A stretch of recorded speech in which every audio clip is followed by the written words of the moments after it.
Yeah, I'm Paul Schaefer. I'm Will Lee. And you are watching the Letterman Podcast. La, la, la. Welcome once again to the Letterman Podcast. My name is Mike Chisholm, and Will Lee is back.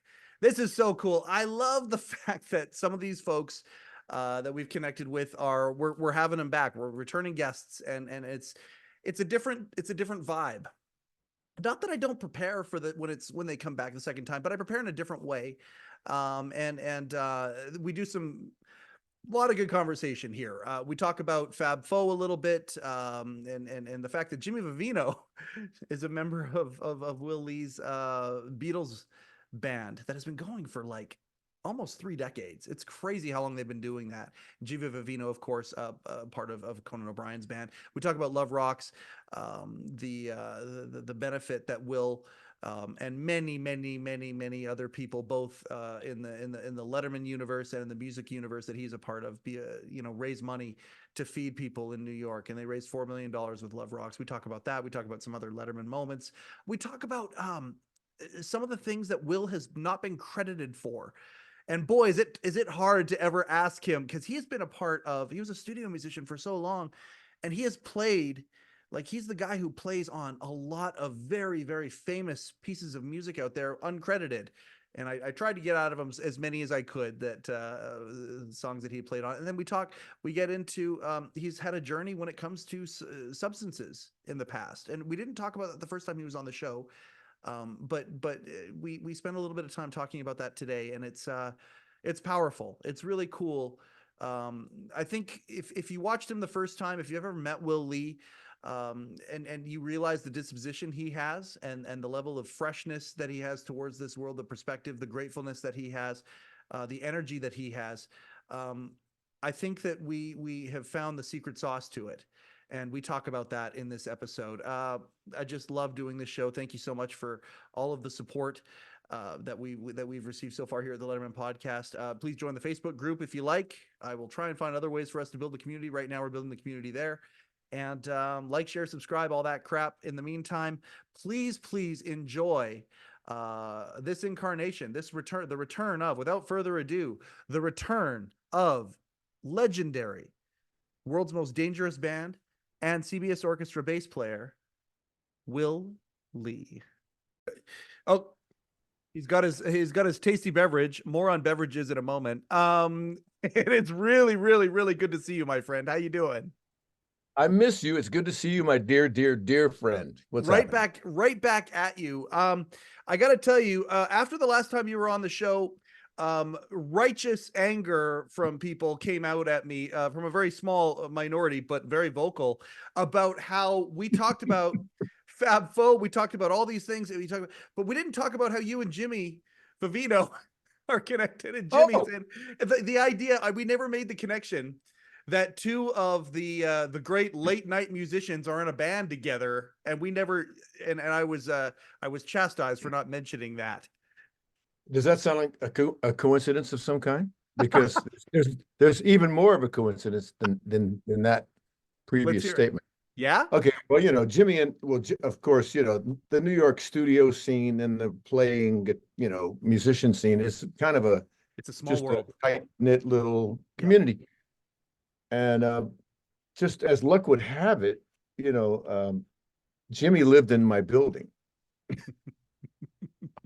We both lived in this high rise in the West Village. There are very few of those, but we just happened to be in there.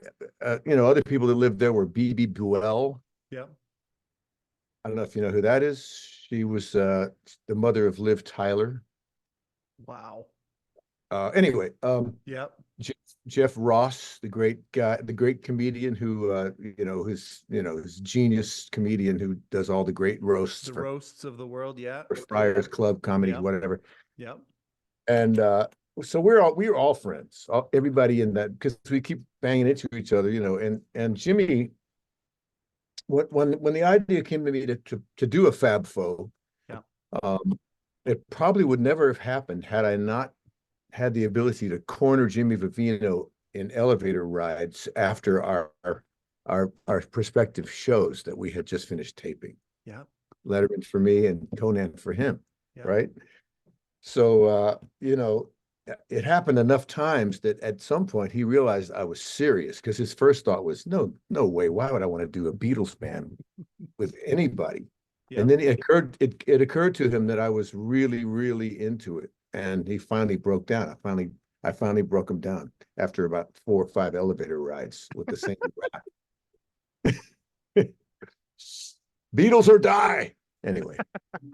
Well, hey, one of the things that I appreciate about our dynamic is that sometimes when something happens, you and I will just jump on a call or jump on text. We'll just to react to things. And one of the things that it was just a genuine pleasure this year to be able to get your point of view on was a new Beatles song. A new Beatles song comes out, and literally within 2 or 3 hours of it, you and I are going back and forth, and then then we ended up doing a FaceTime call where you showed me where you are right now, the mausoleum, in fact, the place that you are, and all the beautiful The things that you mausoleum, I have. love it. Bunch of dead people all over there. How crazy So, is it? Oh, go ahead. Yeah, go ahead. well, no, I mean, what was the revelation? Just that, the idea that I can talk to you, because you go so deep into the musicality of the Beatles with what you do with Fab Faux. You guys have played you've played every single corner of the anthology, including, B-side stuff that hasn't been released, all that kind of stuff. So this stuff more than, maybe anybody on the planet, as the way that you guys have dove into it. And here we are it was at the time 2023, a new Beatles song comes out, and I was super curious as to your take on it. And then you go back to Free as a Bird when that was done. And isn't it crazy that even today a new Beatles song can come out and with the help of technology, can go, and be one of those impactful pieces of art still all these years later. And you loved that song, didn't you?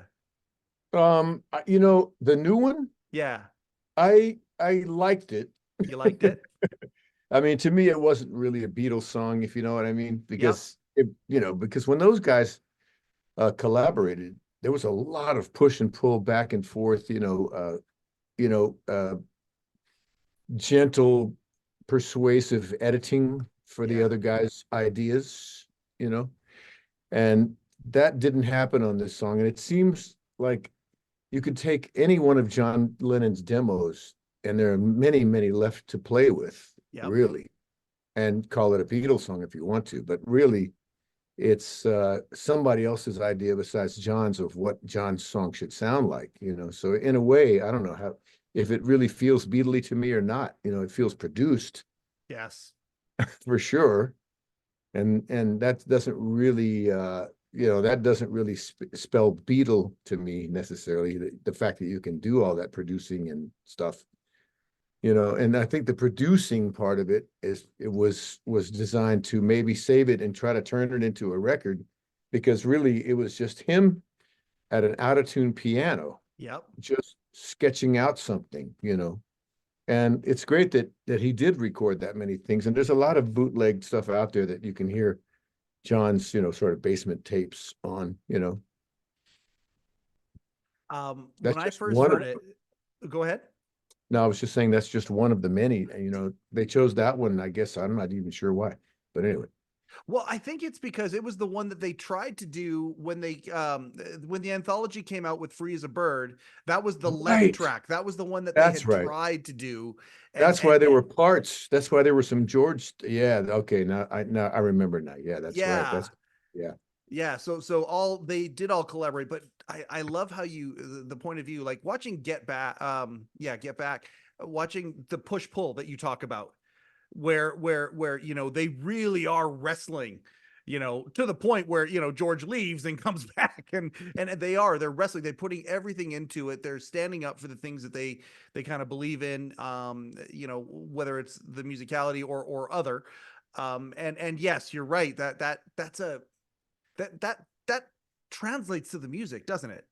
Yeah. And it was also, they were so under the gun time-wise for whatever reason.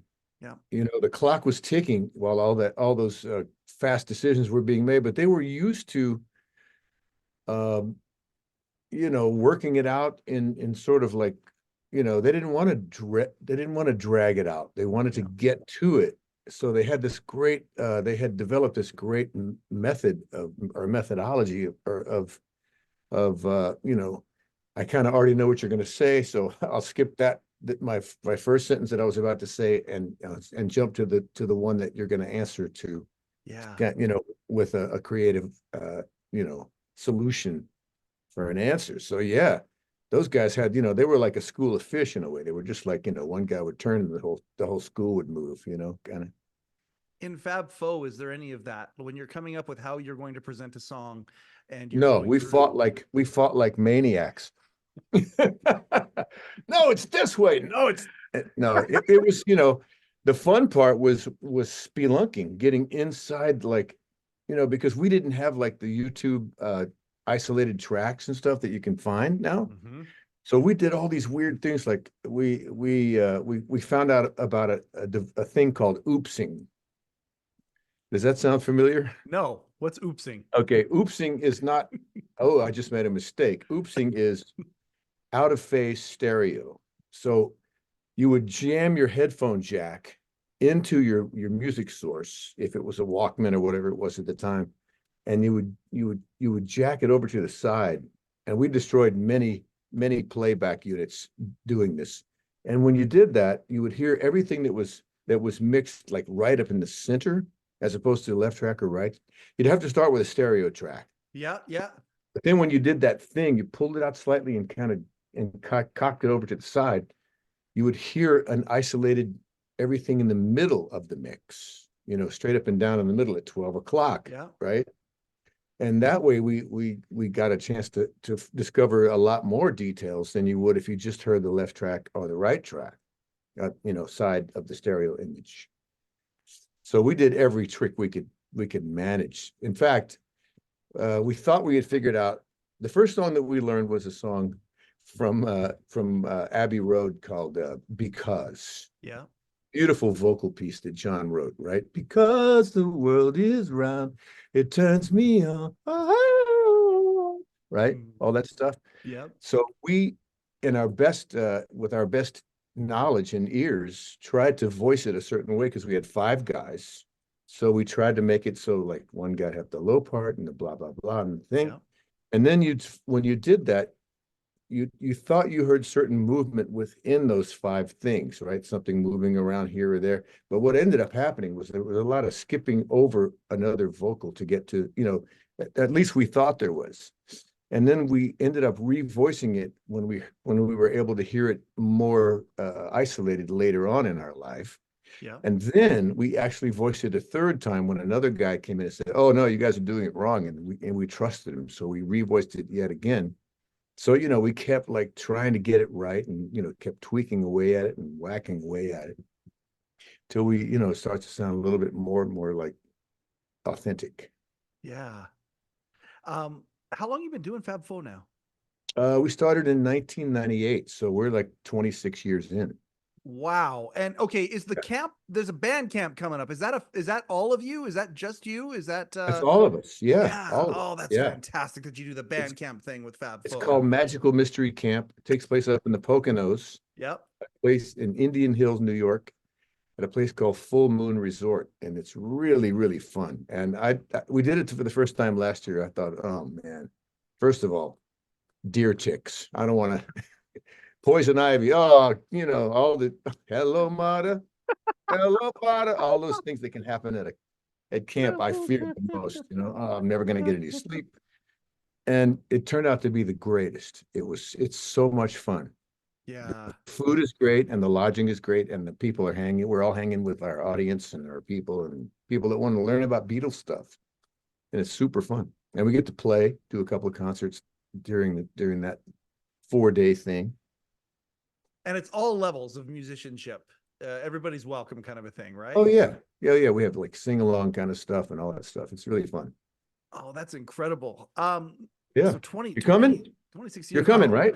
Oh my God. Yeah. Well, You and Candy. Come on. The moment Candy and I get in a position that it can happen, we are going to come to all sorts of stuff that you do. I want to talk about Love Rocks because boy, was this year's incarnation. They go up they grow every year, right? I don't know how you top yourself each year, but boy, this one here, the stream version of it, you got a chance to really, really feel the FOMO if you watch the stream version of it, because being in that room, oh my gosh, it must have been absolutely amazing. What a fantastic thing that you and your crew are doing, man. Yeah, thanks. It's a great challenge. I work really hard to get there. And every year is the best year so far. And this was the eighth year we've done it in a row. And let's go through some of the guests that were there this year. You tell me, because I can't remember any ever. Okay, well, once it's done, I can't remember. Okay, Luke Spiller. Yep. Sang Bohemian Rhapsody. That was like, to me, that was the pinnacle of the whole thing. Because I worked on that song harder than any other song. I really put everything into, getting all those parts for all the musicians. Yep. We had Nile Rodgers and his singers from Chic, of course. And that was crazy. just, and of course we had Don Felder doing, Hotel California and Life in the Fast Lane. That was unreal for us, And the great Hozier, who now, when he first came to Love Rocks about, 5 or 6 years ago, he was kind of a new artist, right? And you could tell, he was just super badass and a great talent. And now he's selling out 2 nights at the Garden kind of thing, So we feel lucky to get him, and he feels like part of the family. So I'm confident that he would come back, because all these artists have a great time doing this. Yep.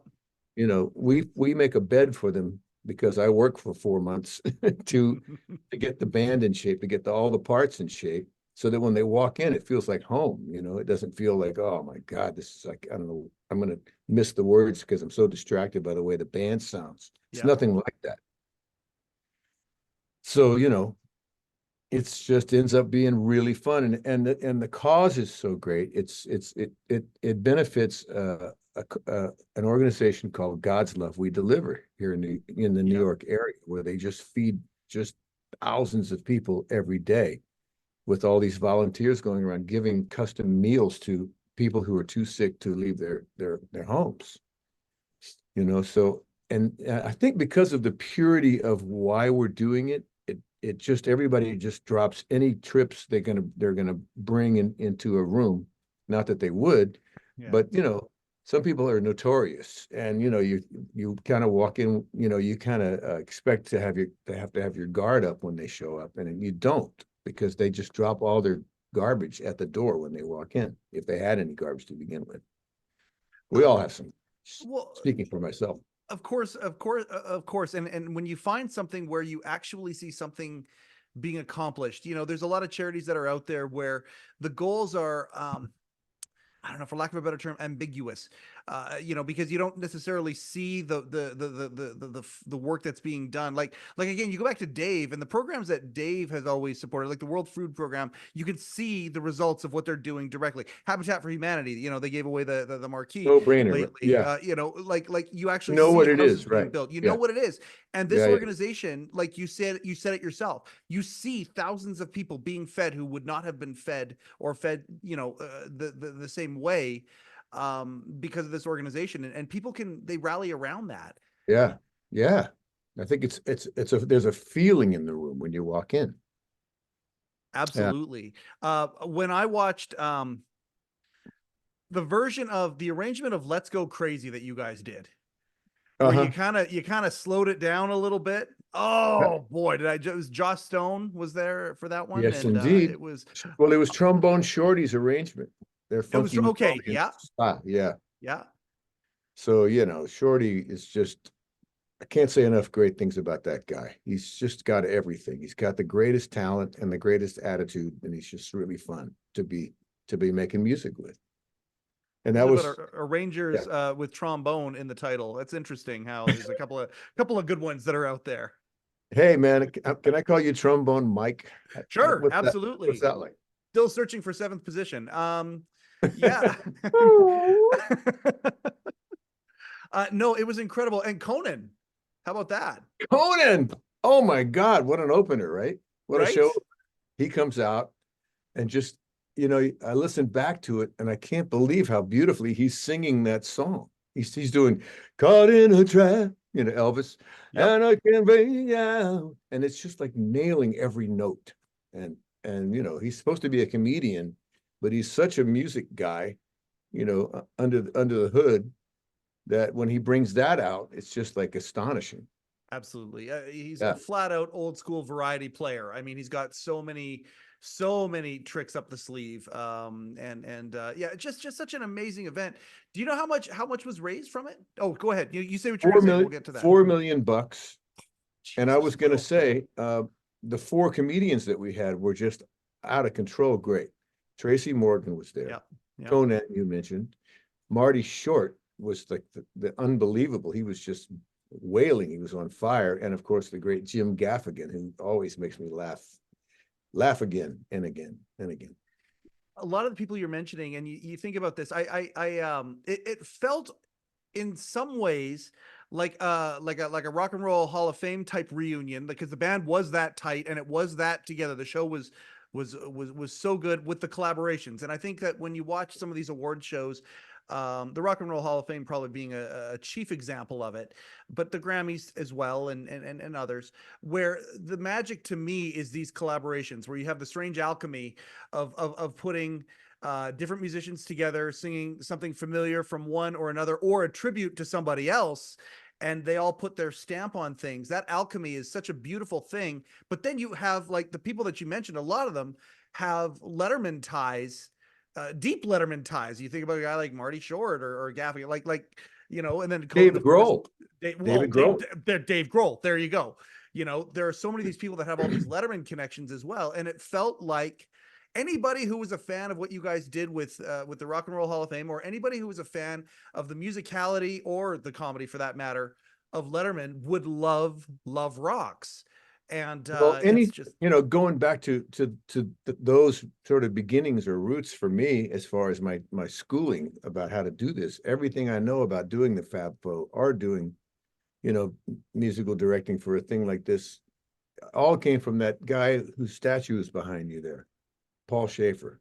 yeah. Everything I know about any of this, I got from him. To watch him coerce a bunch of, cats into a herd, he was the man. He is the man for that. And that's how I know anything about what I'm doing. I love the So true. camaraderie that you guys have, and the reverence for each other. It's such Hey, a we're gonna go beautiful see thing. we're gonna go see Vanilla Fudge on Sunday together. Here You in and New Paul are? York. Yeah. Vanilla Fudge. That What? just seems so right. Set me And- free, why don't you, babe? Woo. Really? And what year are we in? That Oh could my be God. any decade of the past. You could be saying, yeah, Paul and I are going to go see Vanilla Fudge. You need more information as to what year that would be. Can you believe in 2024 you're saying that? Well, I'm a child of the 1900s, you see. Yes. Yes. Indeed. The other thing that I took a little bit of hell for mentioning is we talked about James Brown, which is great. And it was, iconic Letterman moment. And everybody seems to be in agreement. It's one of the top moments, certainly from a musical standpoint, but even more so. And how James Brown has influenced, all over to the Cape and all this sort of stuff. And so anyways, we talk about it. You and I have this lovely conversation about it. It's awesome. And then someone points out to me, hey, dumbass, why didn't you ask Will about how he actually played on Get On Up to That Thing? Like, you're in the studio version of that, right? You're the bass player for that? Yeah. Yeah, I'm an idiot for not asking you about that. Why?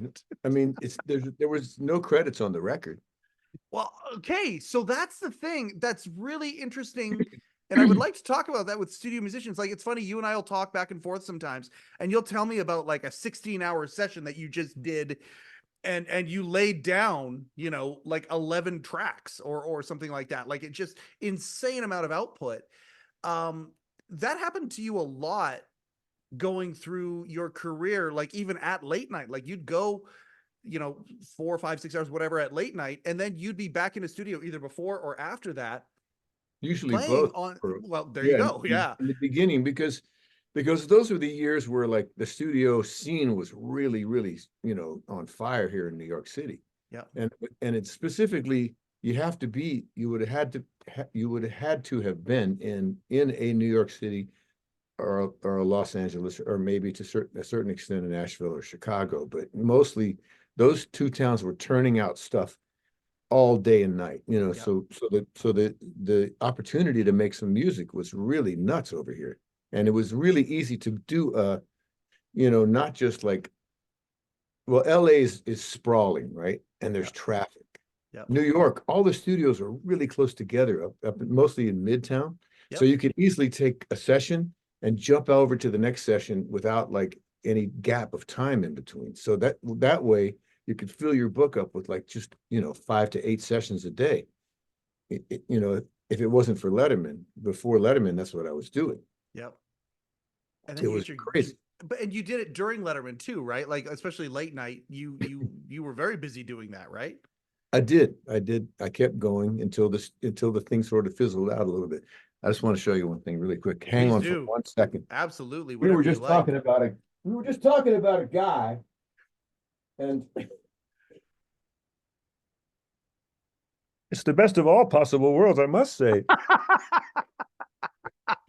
I just happen to have a little Ed Grimley over here. I've reached out to Marty before and they've politely declined. I really, really, really want to have Marty Short on. He's one of those guys, whenever he would come on Letterman, he would have, you talk about some of these characters who would come on the show, meticulous preparation beforehand. Steve Martin is famous for it. Andy Kaufman was famous for it. A lot of people thought Andy was, spontaneous. No, it was pre-planned. That came off as spontaneous. And even Dave was in on it, on the Well, stuff.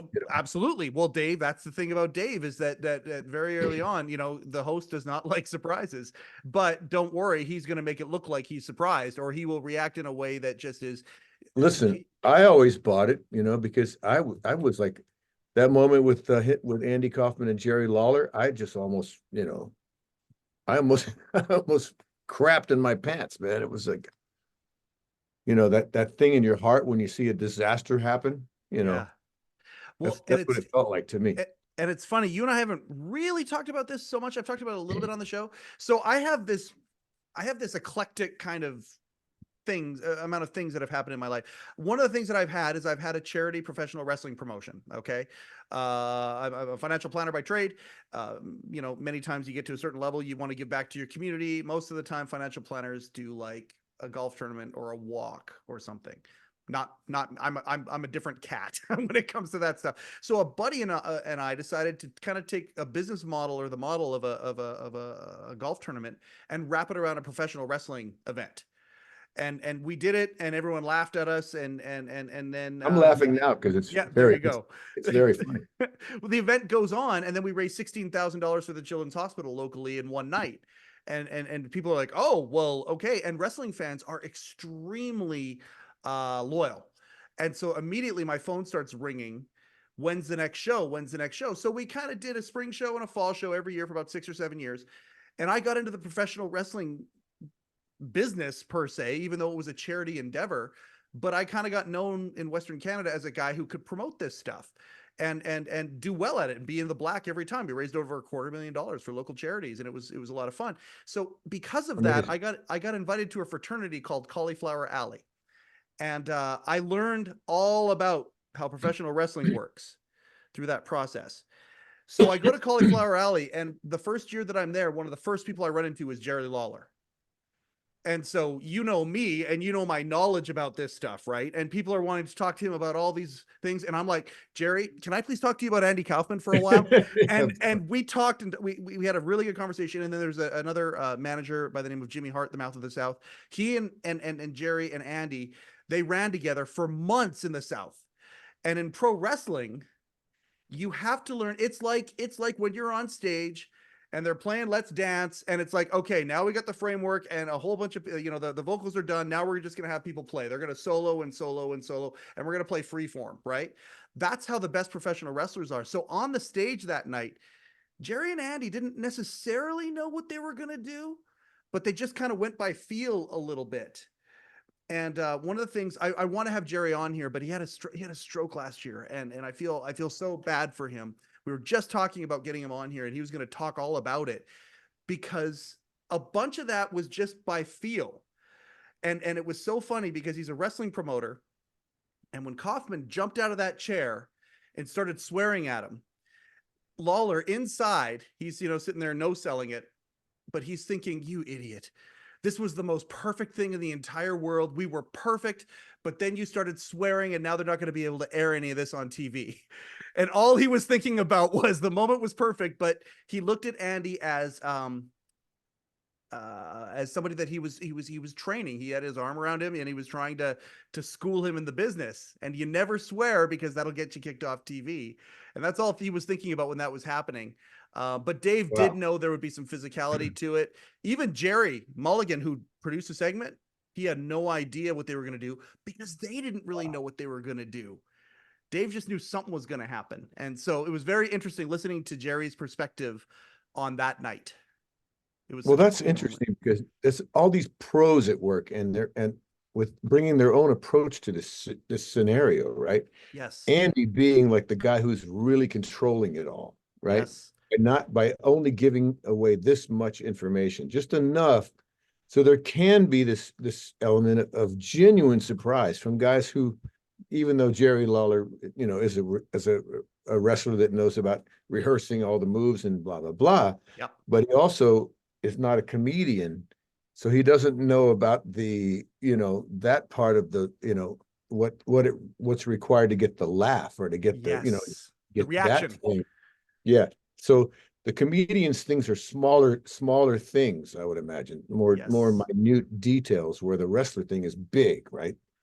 100%. They call it psychology in the wrestling business. They call it crowd psychology. You have to know how to take the crowd and bring them up and bring them down and do over. Sometimes it might be through humor. Sometimes they call it psychology in the wrestling business. Yeah. Yeah, but it's got to be big enough so that the whole entire arena can grasp the thing, right? But guys who work in clubs, they got a whole another angle and stuff, I would imagine. Well, and it is, you're right, because you want the person in the top corner to be able to see what you're doing. And if you look at the way that Jerry gets up and he moves over to the front of the desk, and then he turns, and then he unleashes the slap, it's so slow. And that's what you're talking about right there. It's very, very, very slow movements, and then a quick, fast movement, but then back to slow again. And it's from a wrestling work, they call it a worker standpoint, and a worker isn't like about work rate. It's about it's a carny term, working the crowd. I'm working them, like I'm working them over, as in I'm trying to fool them, right? They call it as a work. That's what they try and get across, and they did it perfectly that night. And it was so good that they did put the the little whistles over all the F-bombs that Andy was uttering, and they put it on. Jerry Lawler, that changed the life of professional wrestling. It's a multi-billion-dollar industry, and much of that they will point back to how that moment on Letterman helped to make pro wrestling mainstream. It was one of those moments along the way. Wow. It's a really big moment. It's a huge moment in the world of pro wrestling.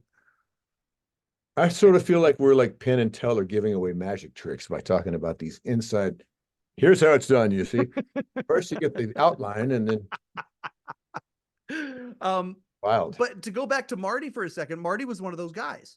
Every time he would come on the show and he would have a song, and he'd come out, thanks for remembering, and you just love that so much, but he would always have something special planned. Do you remember, was it always the day of when Marty would come on the show and you guys would learn a song together? Was he that in sync with you guys that within 45 minutes an afternoon or whatever, you have a song together? Or is that something that you guys would start thinking about in advance? No, we would just get the charts, when he walked in the room. Wow. I mean, that's astounding to me, Will. Well, the chart, think of the band as like, the way Britney Spears thinks of a band. It's the track. I mean, the we're DJ? Track. We're the DJ. Right. You remember that quote? I love from that Schaefer? quote. It's one of my favorite. It's one of my favorite little stories that Paul told. So great in the hallway, right? Yeah. Yeah. He's the DJ for Dave.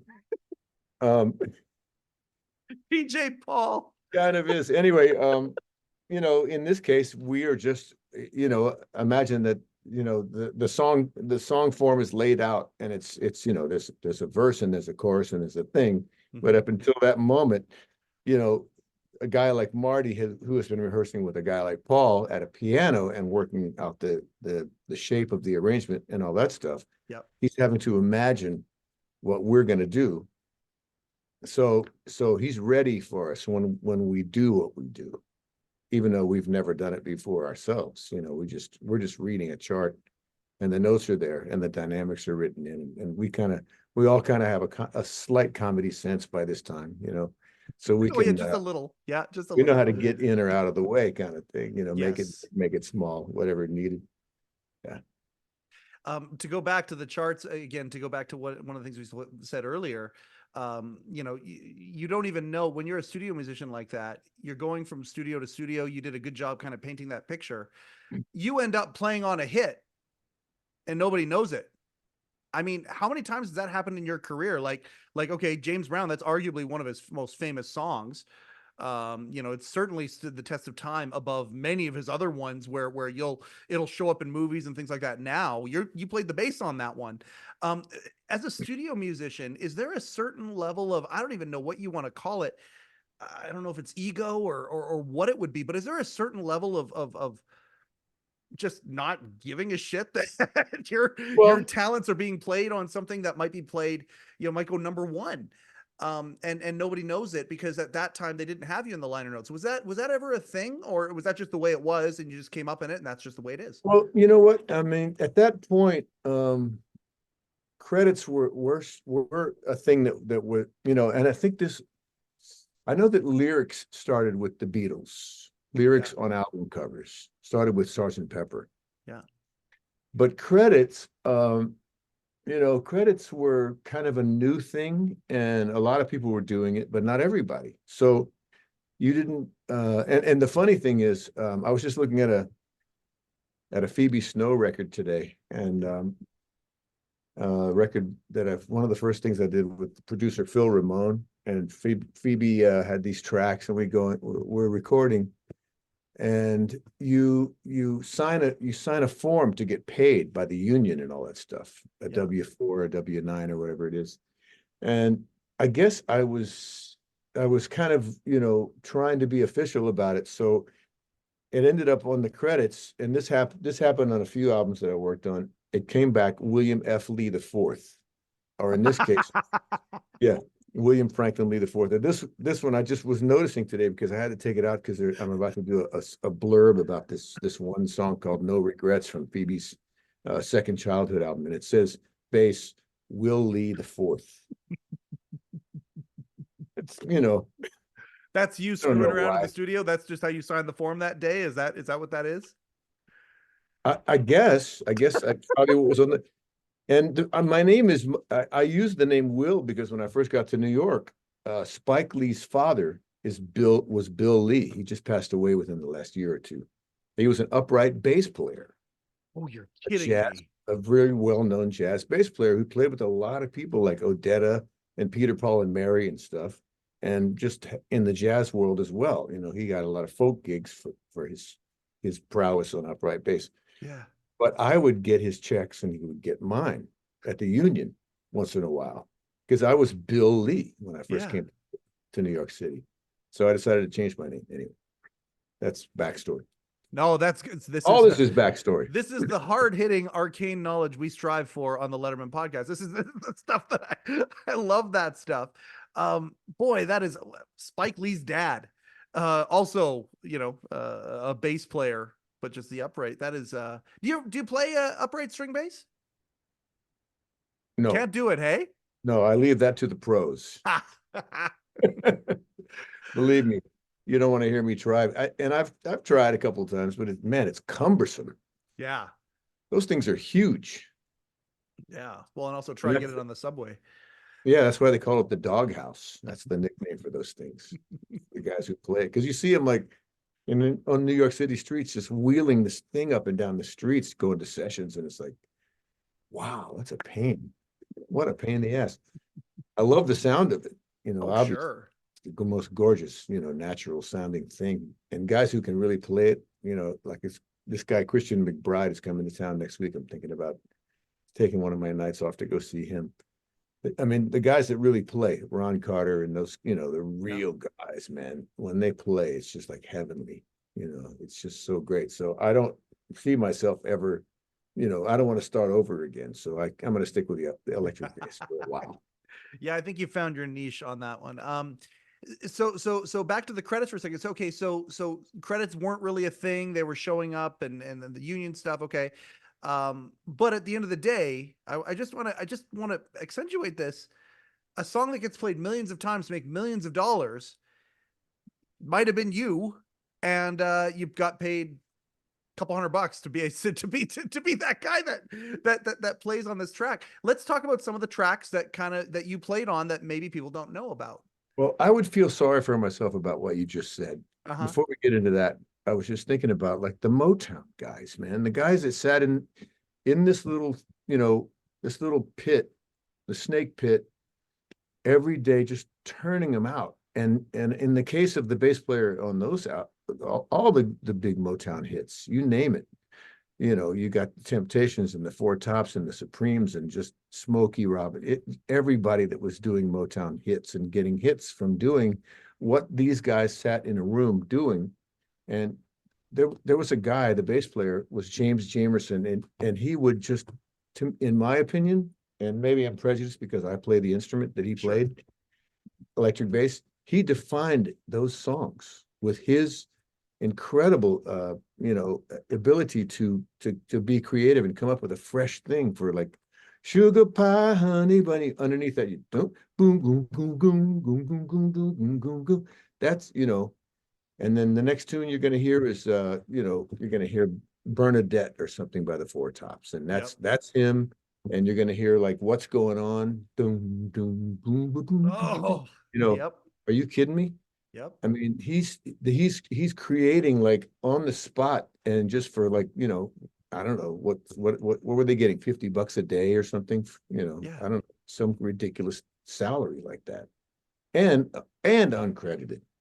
And uncredited, and they don't go on the road when the artist goes on the road and performs it. They're not part of that. Like they're just continually doing their thing. And I mean, it's so funny, but when you're a creative, to be able to be paid to be the creative and feed your family on that, there's a lot of merit to the fact that people strive just for that. If they could just get paid to do the thing that they love and make a living out of it, that's a perspective right there. But then when you see what you create goes on to make millions and millions of dollars for somebody else, that to me, there's a reconciliation that needs to be made there at some point. Well, go ahead. In our country here in the U.S., unfortunately, there's hardly any kind of built-in there's a thing called neighboring rights that happen in other countries. And what they do is, if there is music that's being played on the radio, are there sales from recorded stuff that you've done? And I'm not sure what the other sort of stipulations are for there to be an accumulation of funds that have been made for the purpose of giving to these musicians that are on these songs, whether they're heard on movies or TV. In all these other countries besides America, they actually have a little bit of money set aside for us who have gotten just that session payment, So once in a while, I'll get an extra little bit of money from some country like Denmark or even Brazil or Germany, or it's interesting. But the U.S. doesn't really honor the arts in that way, Yeah. But anyway, a lot of these other countries, especially Scandinavian and European countries, they really have a certain, they feel the importance of their being art coming out of their countries, and they'll honor it in a certain way, and they'll support it in a way that they don't do in America. I don't know how it is for Canada, eh? I think we have the same. I always have to say Canada, eh? Canada, eh? I wonder when Paul stopped saying A. It seemed to have been, he seemed to have refined it out of him. I say it all the time still. Is there a song that you get a check for more than anything? Is there kind of one or two projects that you played on where it seems to be, more recognized or paid out for than anything? Because I really do want to know some of these songs that you played on. Well, I'm thinking people about might not know it. Like I get paid for things like I sang, along with Schaefer. We did the what would you call it at the end of a movie when they're rolling credits? There's The final credit song. There's a spot for us for music there often, and we Yeah. did Roll Over Beethoven in the movie for the movie Beethoven. For Grodin's, Yeah, that's yeah. fantastic. So- That so delights once me in a to while no it's- end. Okay, yep. A check will come in for that. And I also did, there was a movie called Cadillac Records that came out, Yeah. and I was asked to sing all the Beach Boys parts for Surfing USA. Everybody's gone surfing, all those parts, Mhm. right? Harmonies and stuff. Yep. There was a scene where Chuck Berry, is in the studio and he hears this song being recorded and he gets really pissed off because it's a cop of one of his tunes, Yeah. right? And so I get checks for that, and that's because of the wisdom of my amazing wife, who said, I want to make sure if you're doing this, insist on a SAG contract. Oh, there you go. Had I not done that, I would never see another penny. But because I did that, once in a while I get a check. There are commercials that run that, for commercials, when you sing commercials or even play, you get a little bit, but singing, you get a little bit more. Yep. I used to do all the Be All You Can Be for the U.S. Army stuff. And I was the voice of. Thank you for saying that. I didn't know that one. I got Teddy Grams written down here. I want to talk about Teddy Grams, but you were the Be All That You Can Be guy. Oh, and I didn't know that. We didn't pre-interview this. You just put the hairs up on the back of my neck because I just thought about the commercial and I'm like, oh my God, of course that's Will Lee. That's You wouldn't believe some of the people that were on those sessions. In the group, we had Patty Austin, Luther Vandross, I mean, it was insane. But, that was a good one. That was a good one to be a part of because it ran a lot, But the Teddy Grams thing. The Teddy Grams thing came about because they were auditioning people to sing Teddy Bear, that Elvis Presley song. I just wanna be your teddy. And I thought I sounded more like Elvis than anybody. Uh-huh. And of course, I probably sounded less like Elvis than anybody. And that's why they hired me to be the voice of the bear. Nailed it. Not. That's all Hitler. Anyway, it was like a scene out of the producers. I found that out and my mind sort of melted. It was when the night you guys played with Osnoy, the night you gave me this t-shirt, by the way, and thank you for that. Old school. Right. That girl showed up.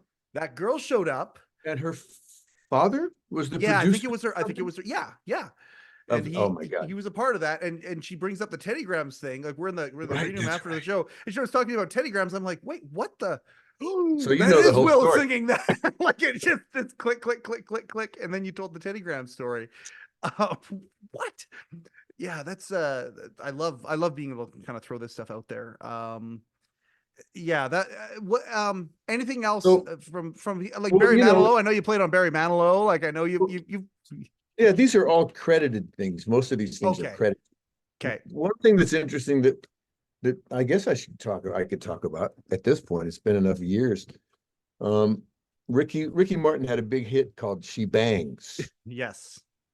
She bangs, she moves, right? Whatever it is. Mm-hmm. So I was hired with about three or four or five other guys to be in a gang vocal around a microphone singing, she bangs, she moves, like that, kind of thing, to get this big sound.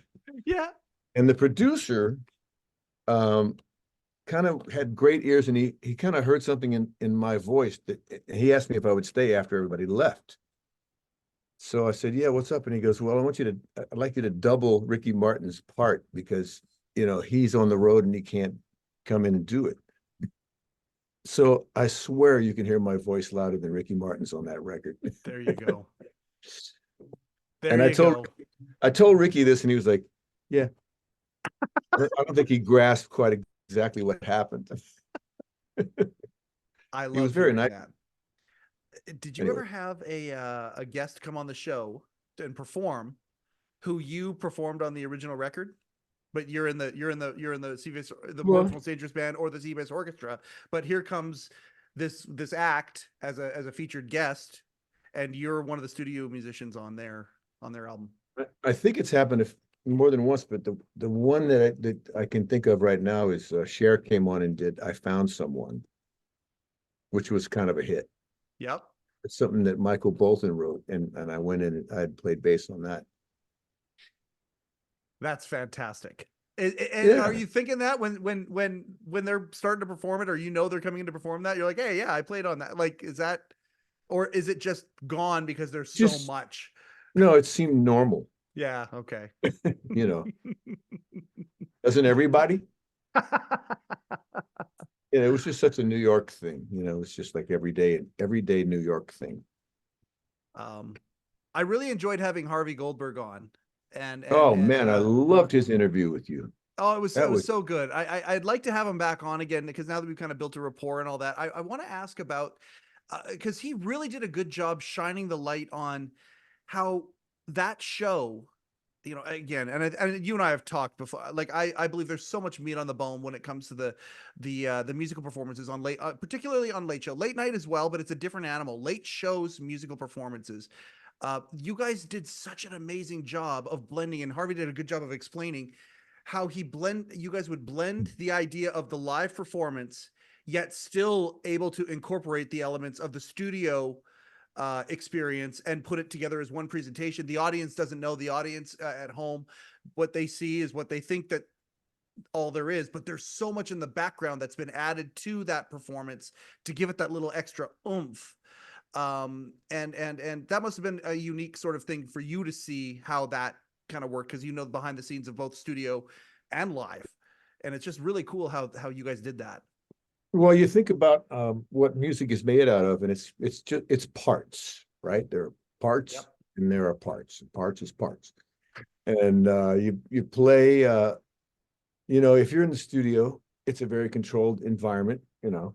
And and that's great, because you get a chance to focus on there being a part and coming up with a part and coming up with a sound. Yeah. And all that stuff, and making sure it supports the song and all that stuff. And the part is something that kind of helps define everything. But when you play it, like when you become when you get out of the studio and you find yourself in front of an audience, the audience becomes another member of the band. It really does. The audience is the other member of the band.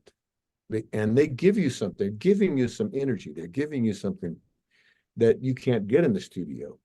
And this is why I always loved going back and forth between live playing and the studio playing. Yeah. Because in the studio, you get a chance to hone your craft and get your sound together and, design things in a focused way. But then you get the nutty energy of live, and that's something you can also bring back to the studio. Now you have something that you can contribute to a studio thing that, guys who just live in studios, they can't bring that. Yep. But if you go out and perform in front of people and you get some feedback and you sort of know, you get a feeling of what's translating and what's getting a rise out of somebody, you have more information to bring back into the studio to play your next thing. Yeah. Oh, this will get them, that kind of thing. Kind of reminds me of a great quote that I read. John Popper was interviewed, the great harmonica player. I was about to mention John Popper. Anyway, keep going. Really? Yeah, I was. He's one of the friends of friends of the show, friends of the band, who would come in and sit in with you guys a lot. John Popper's on that list. I was going to mention him and John Mayer. Okay, so anyways, Blues Traveler. Yep. Yeah, I just happened to be reading a music magazine where he was being interviewed, and it was kind of a 20 questions type thing, right? Yep.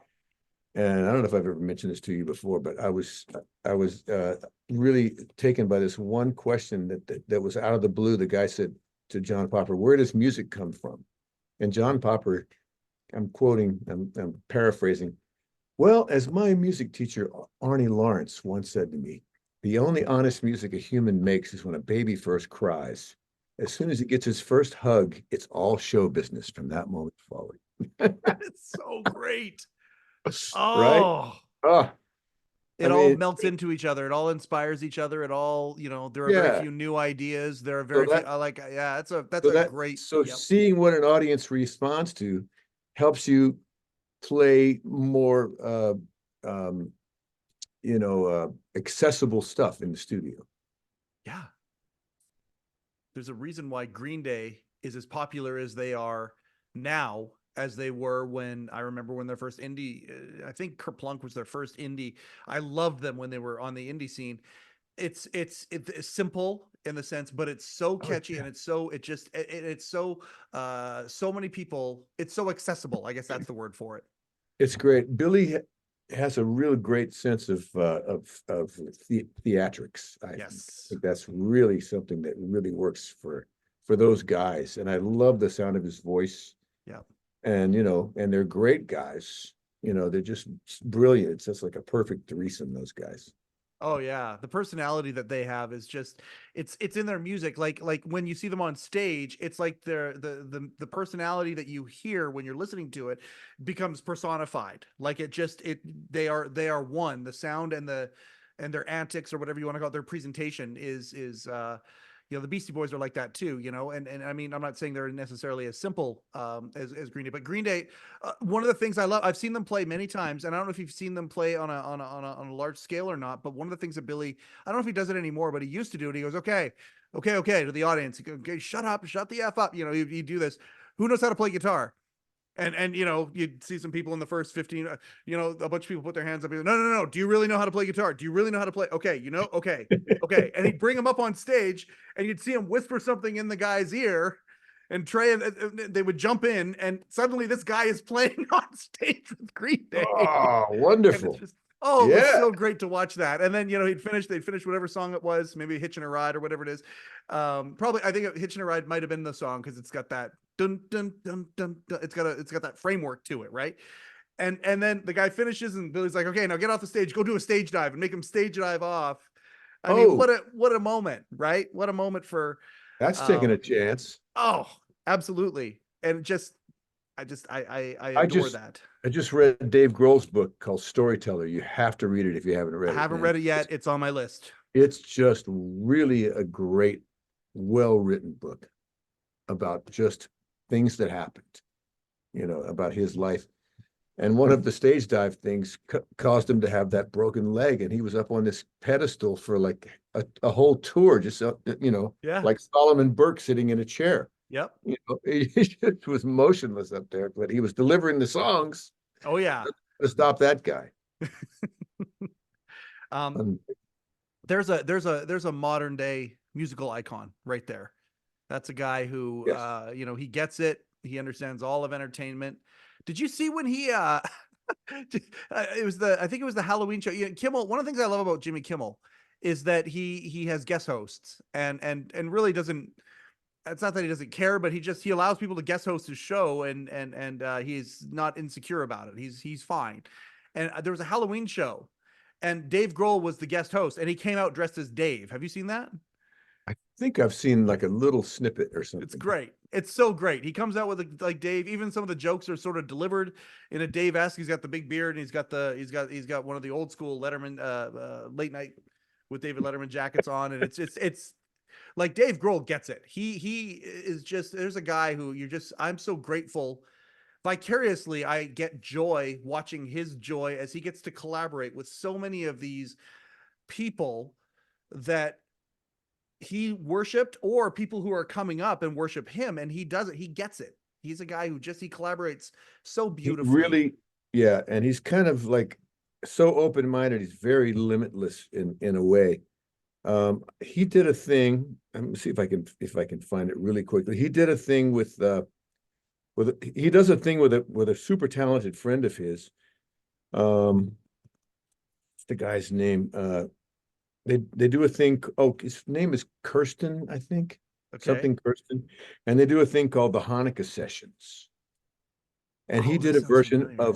of Copacabana, speaking of songs that I've done with Barry Manilow, of he's fronting and the guy is playing all the stuff, all the background, all the track stuff.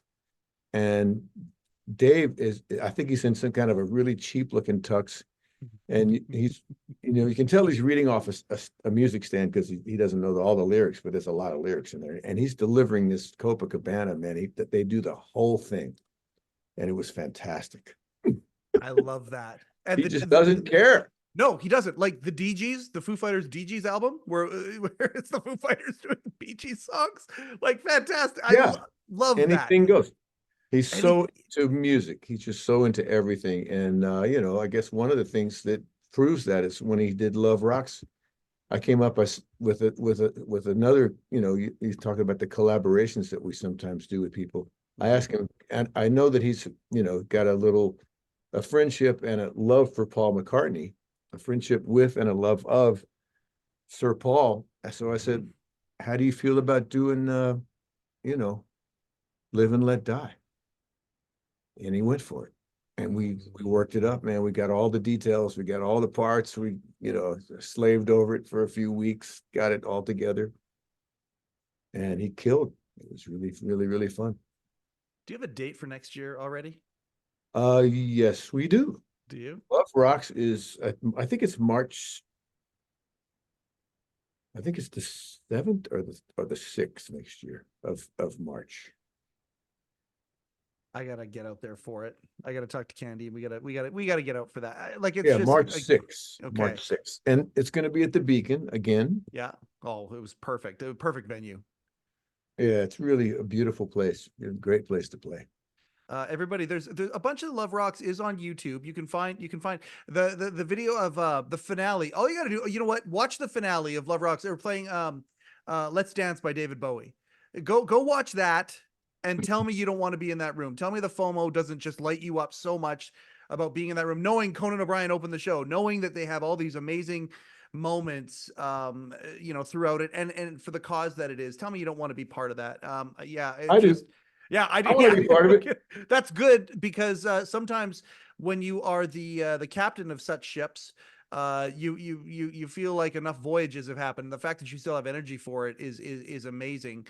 It's such a wonderful night, but the prep that goes into it is insane. There is one other criticism that I got from, it wasn't even, it wasn't a criticism. One of the things that folks asked, because you and I kind of got it, we didn't get into it, but I didn't know you very well when you came on the show the first time. We'd only had like one little exchange and whatnot, and I didn't know my depth if I was allowed to ask you about this, even though you kind of opened the door.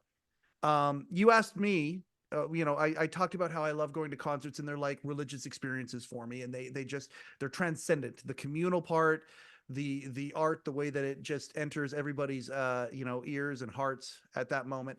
And you asked me about enhancements and I said, oh yeah, well, I'm from British Columbia. But I don't partake in pot very often. I'm not a huge drinker, but I started the pot sometimes when I was about 38 years old, about 10 years ago. So I'm for me, I don't want to forget a musical experience. So I don't really like going to concerts with there any pot there because I want to have that mental video recorder on like crazy. And somebody asked me, hey, you guys talked a little bit about substances and you didn't ask Will about sobriety, which is something that's really, really important to him. And you just had an anniversary that came up. And I asked you beforehand. So we don't pre-interview everybody, but I did ask Will if it was okay that I asked him about this because I'm super curious. Is it 35 years of sobriety now? 39. 39. Yeah. What was the catalyst? Because that makes me think about this guy here. Looking at this guy, there he is, right there. Is that guy gooned out of his mind right there? I don't know. Is that No? That's after I had been to rehab. That's sure. afterwards. Okay. And Yeah. It was an official thing. So, as a musician, not surprisingly, there's a party scene that is attached to said profession. You know, even when I go and see you in New York, you know, you're playing with Paul and Osnoy and whatnot. Like, I mean, it's at the bitter end. It's in a bar, and it's, you know, not known for the food so much. Let's have some drinks. Let's hear some music. That kind of a thing. I'm curious about your journey to sobriety. Well, my journey to sobriety was kind of forced because I was forced into it because I could not function anymore. Because I think for years I guess I was what you would call a functioning drug addict or functioning alcoholic. In my case, both. Yeah. And I would be very careful about, when I was going to partake and when I was not going to, because I didn't want to destroy the music. And you can't really, it's not a real creative headspace to be in. It's not really that conducive to making magical music, I don't think. I mean, not in my case. Yeah. What it is more than anything else is something that kind of numbs your pain, the pain of growing up. And who wants to grow up? I certainly didn't.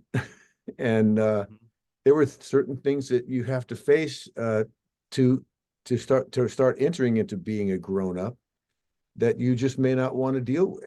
Yeah.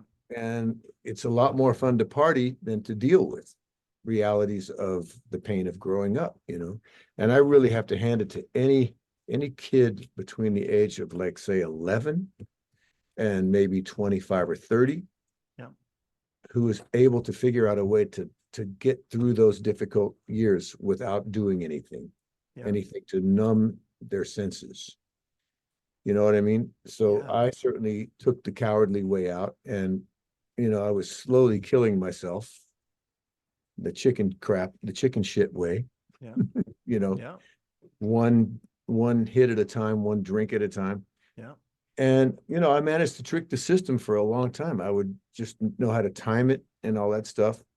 I would be on stage in a club, and I would yell over to the waitress right before we were about to start the last song, and I would say, "Get me 6 screwdrivers on that table.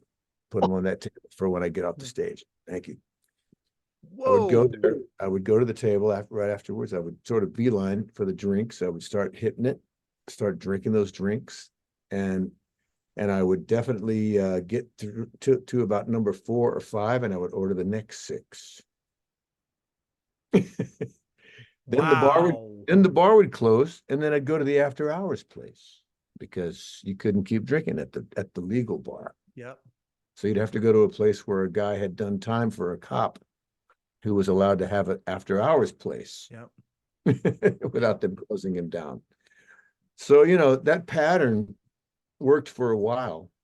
And then it just and then that careful timing thing that you were able to, like, work in between, they started to come closer and closer together until they finally met. And then you were just too messed up to work. Mm-hmm. And at one point I asked myself this question, and I blew my own mind by saying it. I finally, my whole life was such a mess. Social life, the working life, the relationship life, my friends, they had just about given up on me. And I finally asked myself, "Are you happy?" And the answer was it was so hard. I couldn't get up a yes, because I was so obviously miserable that I finally said, "That's it. I got to call a rehab and see if they have room for me. You guys have any room for me?" And the guy was so great. He said, I remember the guy's name. I'm not gonna bust his anonymity, but said, "Yeah, come on in." I said, "Man, okay, that's it." And that night, the next morning, I was going in. And that night, if my memory serves me right, I was with John Candy the whole night, completely just crying, and he sat there with me, listening to me, carry on. And he was such a sweetheart that he actually sat with me, the whole time, and just kind of said, "It's going to be okay." This is right after we did Cabbage Rolls and Coffee, Good, on the Letterman show. It was right after that, if my memory serves me right. And maybe Uncle Don will know more about the exact date of when that happened. He will. He absolutely will. Yeah. Cabbage rolls and coffee. Good. The Schmingay brothers. That was it. Okay. And so, I guess it would have been NBC, but I mean, Dave at the, you know, everybody totally supportive. Go do what you got to do. You got a place for you when you've done it.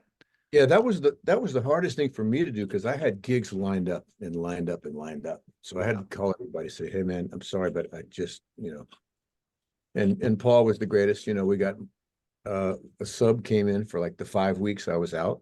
Marcus Miller, I think, came in. Yeah. Great bass player, world renowned. Yeah. Yeah. So yeah. So I you know, and it was a 4-week program actually. Was it a 12-step or was it something a little different? Yeah, than it was one of those. Yeah. And about it was getting close to the end of the 4th week, and I just said, man, I'm not ready. So I called everybody back again, and I said, I'm gonna force myself to do this for another week. I want to make sure I'm getting it, you know. Yeah. So that was it. After that, I did a lot of meetings and a lot of shrink visits for years and stuff like that. And it really helped me. And I got really lucky because I was just not really ever wanting to go back to that lifestyle. And funny thing is, so one of the first gigs I did after getting out of rehab, like if you are really paranoid and you're doing work, you don't want to be singled out by a producer in a studio. So you play it real safe, you know, you just play simple things and just don't really take any chances. And that's getting back to why I was talking about how it's really bad for creativity. It's not a great creative thing to be ingesting that and then trying to do a creative endeavor like music. Right. You know, you're not willing to take those chances like you should. That's what art is all about, right? Yeah. So I remember doing a gig at the Blue Note in New York with some friends, and we were playing, you know, and we had like a week of sold out shows with, I think, my friend Chuck Loeb, great guitar player. And I got off the stage, and I had been so animated on stage that on my way up to the dressing room, a guy said, "Hey man, you got any more of that stuff, man? You look so high. I want to see what it feels like to." And I said, "Listen, let me explain something to you. My life has just gone from black and white to living color. Yeah. You know, because I'm so free now that if you had seen me when I actually was taking something, you would have seen a guy who was just kind of in the corner playing it very safe, you know." Yeah. But the animated guy is the guy who's free and not on any substances, you know. So that was the big difference, you know, just getting out of that rut. I was in a rut. Yeah. So I'm so happy to be out of it for these 39 years. Well, and now it gives a different, if you go back now and every single time, you know, you'd see the theme to the show playing, and there's a spot where and you talk about it in your favorite moments segment that Walter did with you a little while back for the official Letterman channel. There's a part right before the fanfare to Dave actually coming out where it goes bop bop, and you have this energy to you. You do, like, you've got this spark that is contagious, you know, and I certainly saw it watching you, you know, live with Oz Noy up close and personal. You've got this energy about you, and it is a gratefulness that you exude, because you knew what it was like to be in the rut, and you know what it's like to have your head out of it and going, oh, somebody once told me that a rut is a grave with the ends kicked out. And wow. You know, and you think about what it's like to be in a grave and what that kind of feels like versus living. And for you to have that as a definition of it is beautiful. Is it at the point now, like, I mean, because you are in that scene, like there are some people who when they get sober, they want to remove themselves from the situations. Not really an option with you. Were there ever any times where you were like, oh yeah, I remember that feeling, I'd like to go back? Like, was there ever any, you know, you've been in bars and all these sorts of party type atmospheres for 30 years, anytime, or 39 years, anytime that where it's been, yeah, I'd like to play with that again? No, not you. at all. Not Good at for all. you. Because I did it for so long. I did it for a lot of years, and it was consistent. Yeah. And I did it for enough years that I can think really carefully. I mean, without having to really stretch my brain out, it feels like it was weeks ago. I just know what's going to lead to what if I start messing around. I just know the pattern. It was a pattern. Yep. So it's a pattern that's really worth getting out of for sure. You spent a lot of time in Paris. Does your wife drink wine? Nope. No, she doesn't drink either. Doesn't drink. Oh, there Doesn't you do it. go. Yeah. My wife and I just went to Paris for the very first time. We just got back about a week and a half ago. Oh, did you love it? We loved it. Yeah, we loved it. Yeah. Like we love New York. You know how much I love New York. My wife loves New York the way I love New York. However, I think she's having an affair on New York because now, since we've gotten back, she's got the Duolingo. Every day she's got the phone in front of her. She's learning French every single day. She's learning French, and the culture there is just astounding when it comes to slowing down and talk about getting out of the rut. The idea of slowing down, not being like the cafe culture, seeing how few people are on phones. No to-go cups to speak of in Paris. No. If you're going to go have a coffee with somebody, you're going to sit down and you're going to have an experience from it. It's the very definition of trying to be present. And how much time did you spend there? How long were you there? We were only there a week. We were only there a full week, Good. but It's a good hang. That's a good oh amount yeah. of time. And we were staying up on Montmartre, just under Sacré-Cœur. So Oh, that's where we stayed the entire time. so And then cool. of course we went to the other spots, but that area there is just, it was magic. It was just absolutely beautiful. You spend how often are you there? You're half the year? We go to the south, so Okay, we so don't you're the see south much, of France. we don't see much Paris, but when we do, it's probably every couple of years, or we try to make a trip up to see it, and it's just magical. Yeah. It's such a wonderful, wonderful place. Did you ever sponsor anybody? You seem like you'd be a guy that could, and if you didn't, that's okay. I'm just curious if you have any words of wisdom or any insights for somebody out there who maybe this conversation kind of, tilled the earth a little bit and got them thinking a little bit about things. Do you have any, do you have any wisdom that you've learned? No, but I never did a sponsor thing, and I never had a sponsor, an official one. I've had many sponsors, if you know what I mean. And I really relied on people, to, have open conversations with about this stuff. Mm-hmm. And of course, been to many, many meetings.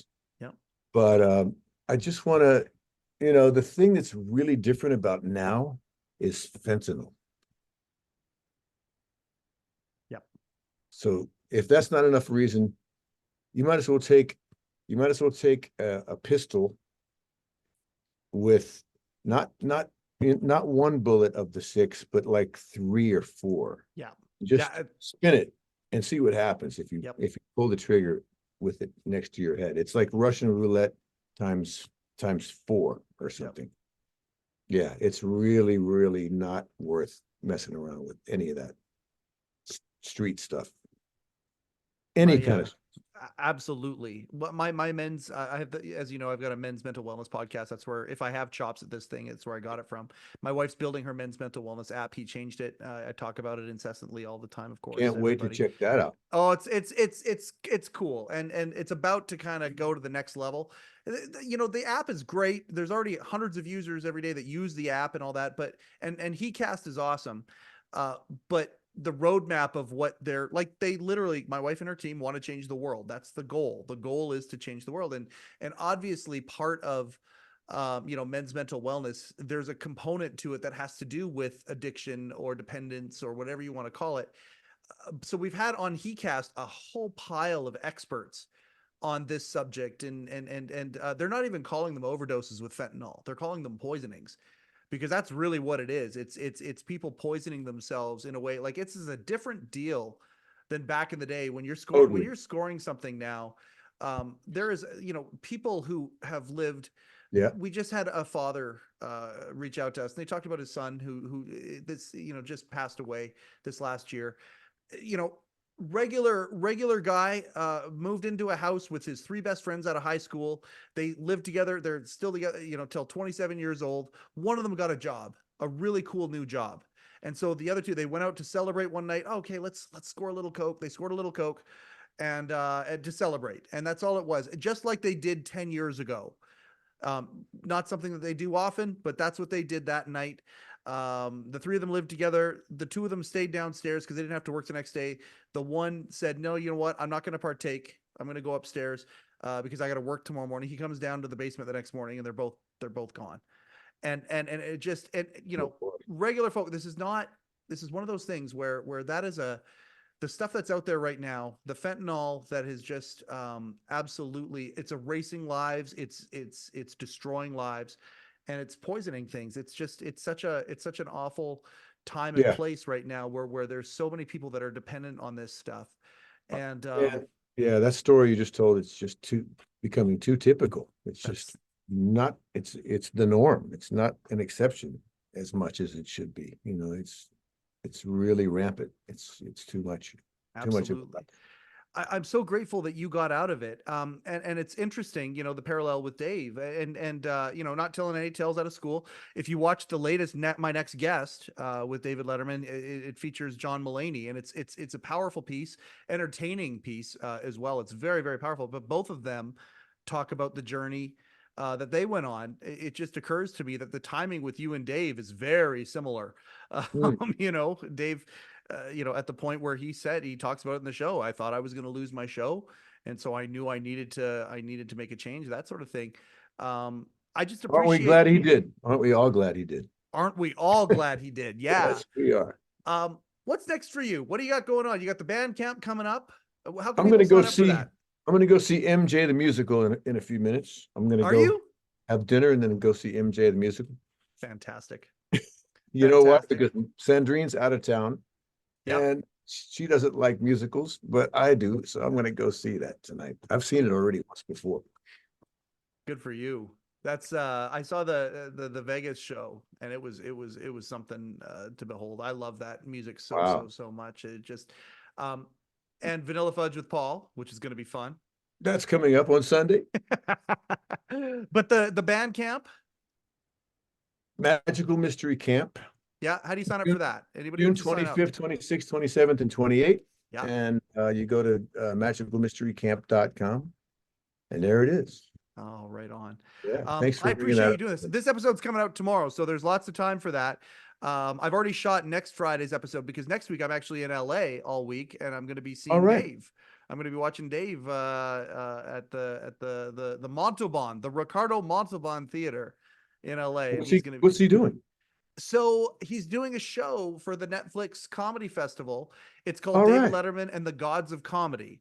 So I love it. I know I've had the opportunity to find out which three guests he's doing 3 nights, Monday, Tuesday, Wednesday. I'm driving down. I know I've got tickets to the Wednesday night show and who knows what happens on the Monday, Tuesday. We'll see what happens for those guys. But I have had the opportunity to find out who the gods are. I assume there's a different one each night. But I want to be surprised. I want to be surprised that night. I'm in the second row on the third night and Dave's going to come out. He's going to do some of his, you know, monologue, I assume. And then they're going to bring out the God of Comedy who will do some stand up and then they'll do panel together for a while. So to me, that's a fantastic night worth traveling for. So, oh man, that sounds fantastic. Yeah. And then it's going to be on Netflix, you know, probably sooner than later. So that's going to be fun. And then I'm going to see Kimmel on the Thursday night and other stuff too. It's going to be fun. Hanging out with Morty. I'm going to go hang out. Morty and I are going to go out. So I'm excited about that. Yeah, man. Yeah. You're doing it. Say hi for me. Good. I will. I absolutely will. Yeah, I appreciate you and your friendship so much, Will. Like, you too, thank Mike. you so much. I'm so glad we talked about everything and you bring out the best in everybody. So thank you. You're a sweetheart for saying so. To be continued. This is not goodbye. This is see you later. And I hope you have a fantastic time with your girl away. Go enjoy your musical and just continued success on everything, Will. I can't wait for our paths to cross more. I love you, brother. I love you too. Give my love to your wife, Candy. We've never met, but I'm a fan. Yeah, she's a fan of you too. Same thing. I absolutely will. I'll do a really quick outro and then we'll say our goodbye privately. Boy, oh boy. This is the fun part of where the show is at, where, you know, you build relationships, and we as a show build relationships. We have like late shows. We have friends of the show. And Will, of course, one of the very tippy top of the list, our best friends of the show. We just appreciate him so much. Go check out everything that Will is doing. And if you can make it to the Love Rocks, go look at some of the Love Rocks footage. It's for a good cause. $4 million damn raised. Oh my God, that's unbelievable. For a phenomenal night as well. I'm going to try and be there next year. We have one sponsor only at the Letterman Podcast, and that is hello-deli.com. Rupert may not own the Hello Deli anymore, but he does still have hello-deli.com, your only source for official Late Show with David Letterman merchandise, including mugs and hats and shirts and all sorts of stuff. This has been another episode of the Letterman Podcast with Mike Chisholm. Coincidentally, I am Mike Chisholm. Thank you, and good night. Overcoat and underpants.